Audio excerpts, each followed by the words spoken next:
आपको अपने दिल के दर्द सुना रहा हूं मैं, जिस दर्द से शायद मैं बहुत ज्यादा तकलीफ में हूं, और वो दर्द जो मुझे दिया है ना, उसका दर्द सुनिए कि मैं क्या क्या दर्द आपको सुना रहा हूं। और वो दर्द मेरे आज दोहा कत्तर में सुना रहा हूं, दोहा कत्तर आके तहरा संगे खिंचावल फोटो फाड़ दे,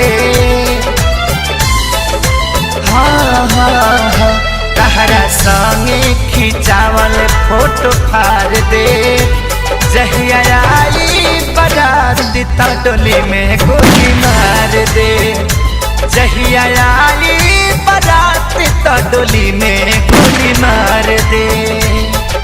ये हमरे दर्द ना, ये पूरा दुनिया के दर्द।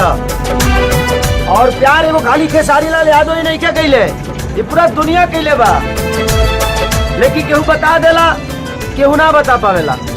लेकिन आज रहो सबके हम बतावे जाता नहीं। ये दीवाना जब पागल होला तो का से का कर सकत। चाहे भले ही हम जेल खेल खत्म करे, जियब हम ना तहरे चलते फांसी चढ़े। और वो दर्द के कारण केहू और ना, सिर्फ लड़कियां होती हैं। भले ही हम जेल खेल खत्म करे, जियब हम ना तहरे चलते फांसी चढ़े।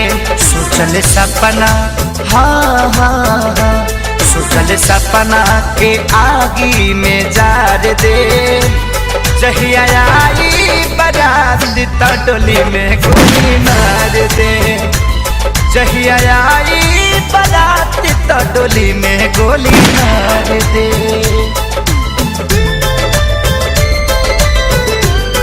और ये दुनिया में अकेला हम ही ना, शायद हर दिल प्यार चाहेला, प्यार खोजेला, लेकिन पूरा जीवन प्यार के साथ रहल सबके नसीब ना होला। प्रेमी हम करके दिखाए, प्यार के कुर्बानी की कहानी बनाए।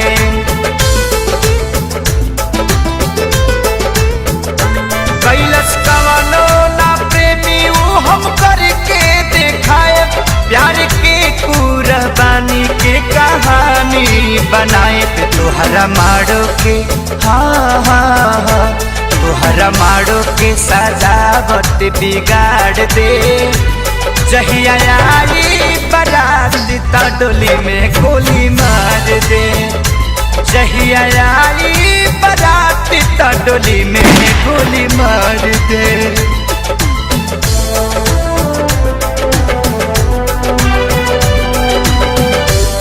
और ये आशिकी में सिर्फ बर्बाद भलाऊ, ये हर चीज से भूल के इनके आपन मान ले, जिंदगी में ओकरा मिले लगा सिर्फ धोखा, और धोखा के टूटल लोग आ गए। सारी के पवन संगे चल जाइबू हो, नहीं रहे पता इतना बदल जाइबू हो।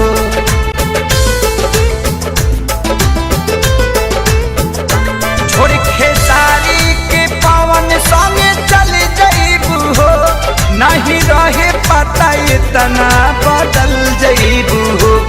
बाकी मुआलो के, हाँ, बाकी मुआलो के बाद तो के प्यार दे, जहिया आई बारात त डोली में गोली मार दे, जहिया आई बारात